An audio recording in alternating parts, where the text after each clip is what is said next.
ఇండోనేషియాలో ఈరోజు ఒక కొత్త ప్రోగ్రాం లాంచ్ చేశారు. ఇండోనేషియా ప్రెసిడెంట్ ప్రబోవో సుబియాంతో ఈయన ఒక ఫ్రీ న్యూట్రిషియస్ మీల్ ప్రోగ్రామ్ని ఇండోనేషియాలో లాంచ్ చేశారు. అక్కడ ఒక టార్గెట్ ఉందన్నమాట. That is golden Indonesia. ఇండోనేషియాకి 1945లో స్వతంత్రం వచ్చింది. 2045 కల్లా ఇండోనేషియాని గోల్డెన్ ఇండోనేషియాగా చేయాలని అక్కడ ఆశయం అన్నమాట. దీనిలో భాగంగా అక్కడ ఎక్కువ జనాభా గల దేశం ఆ దేశం. 28 కోట్ల జనాభా ఉంది. అంటే దీనిలో పిల్లలు, ప్రెగ్నెంట్ లేడీస్, వీళ్ళలో ఎక్కువగా చైల్డ్ స్టంటింగ్ ప్రాబ్లం ఉంది. ముఖ్యంగా పిల్లల్లో స్టంటింగ్ ప్రాబ్లము, తర్వాత ప్రెగ్నెంట్ లేడీస్ ఎవరైతే డెలివరీకి రెడీగా ఉన్నారో వాళ్ళకి సంబంధించి పిల్లలు గ్రోత్ సంబంధించిన ఇష్యూస్ ఉన్నాయన్నమాట. వీటన్నిటిని అడ్రస్ చేయడానికి, ముఖ్యంగా చిన్న పిల్లల్లో వాళ్ళ హైట్ పెరగట్ల, ఏజ్కి తగ్గ హైట్ పెరగట్లేదంట అక్కడ. దీన్ని అడ్రస్ చేయడానికి ఈ ఫ్రీ న్యూట్రిషియస్ మీల్ ప్రోగ్రామ్ అనేది అక్కడ స్టార్ట్ అయింది. మొత్తం ఈ ప్రోగ్రాంలో $28 బిలియన్ టోటల్గా ఖర్చు పెట్టాలనుకున్నారంట. దానిలో ఈ సంవత్సరం 2 crores దాదాపు అడ్రస్ చేస్తున్నారు. 2 కోట్ల మందిని అడ్రస్ చేస్తున్నారంటే ఈ ఇయర్. దానికోసం $4 బిలియన్ ఖర్చు పెట్టబోతున్నారు. టోటల్గా 90 మిలియన్ అంటే 9 కోట్ల మందికి ఈ ప్రోగ్రాం బెనిఫిట్ చేకూర్చబోతుందంట. మొత్తం ఇండోనేషియా జనాభా 28 కోట్లు అయితే ఈ ఫ్రీ న్యూట్రిషియస్ మీల్ ప్రోగ్రామ్ అనేది 9 crores మందికి హెల్ప్ చేయబోతుందంట. Last year Indonesia health survey ప్రకారం అక్కడ నేషనల్ లెవెల్లో స్టంటింగ్ అనేది 21.5% ఉందంట. అంటే పిల్లలు వయసు తగ్గ ఎత్తు పెరగట్లేదు. ఇండోనేషియాలో పిల్లల్లో బరువు చాలా తక్కువ ఉండటం, హైట్ ఎక్కువ పెరగకపోవటం ఇవన్నీ జరుగుతున్నాయంట. ఇండోనేషియాలోని ఈ ఫ్రీ న్యూట్రిషియస్ మీల్ ప్రోగ్రామ్ అనేది 4 lakhs స్కూల్స్కి రీచ్ అవుద్ది.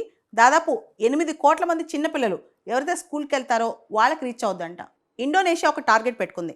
2045 కల్లా డెవలప్డ్ నేషన్ అవ్వాలని, టాప్ 5 ఎకానమీస్లో ఒక ఎకానమీ అవ్వాలని.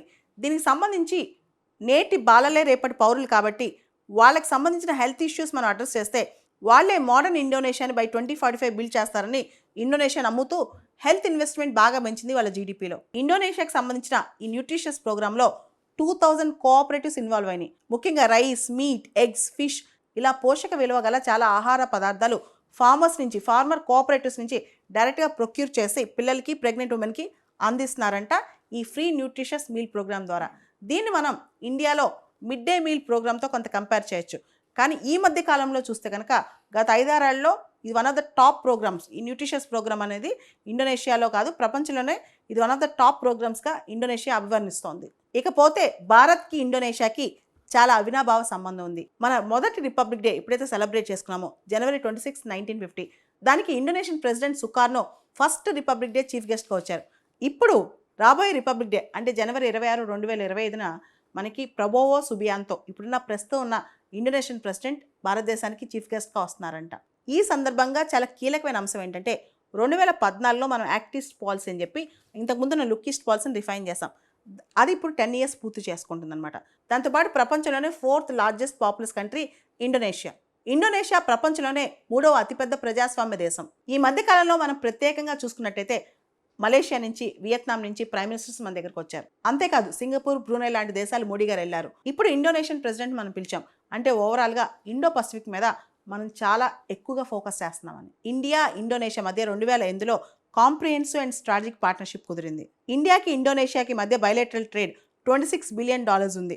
ఇండియా దగ్గర నుంచి BrahMos supersonic cruise missile కొనాలన్న ఆలోచన ఇండోనేషియాకు ఉందంట. రేపు ఇండోనేషియన్ ప్రెసిడెంట్ వచ్చినప్పుడు రిపబ్లిక్ డేకి ఇలాంటి డీల్ కూడా కుదిరే అవకాశాలు కనిపిస్తున్నాయి. అంతేకాదు మన Ramayana, Mahabharata Indonesian folk theatre and ఆర్ట్ని బాగా ఇన్ఫ్లుయెన్స్ చేశాయి అనమాట. మన కథలు అక్కడ చాలా చాలా ఫేమస్. నాన్ అలైన్ మూవ్మెంట్ అలీనోద్యమంలో ఇండియా, ఇండోనేషియా ఈ దేశాలని ఫౌండింగ్ మెంబర్స్ అనమాట. ఇప్పుడు ఇండియా స్లోగా స్ట్రాటజిక్ అటానమీ, వ్యూహాత్మకంగా స్వయం ప్రతిపత్తి ఎలా ఫాలో అవుతుందో ఇండోనేషియా కూడా ఒక పాలసీ తీసుకొచ్చింది. దాన్నే బేబాస్ అక్తీఫ్ అంటారు. అంటే ఇండిపెండెంట్ అండ్ యాక్టివ్ అని అర్థం. మేము ఏ దేశ పక్షాన చేరబోము, మేము న్యూట్రల్, మా జాతి ప్రయోజనాలు అండ్ మేము యాక్టివ్గా, ఇండిపెండెంట్గా ఉంటామని చెప్పడమే దీని ఉద్దేశం.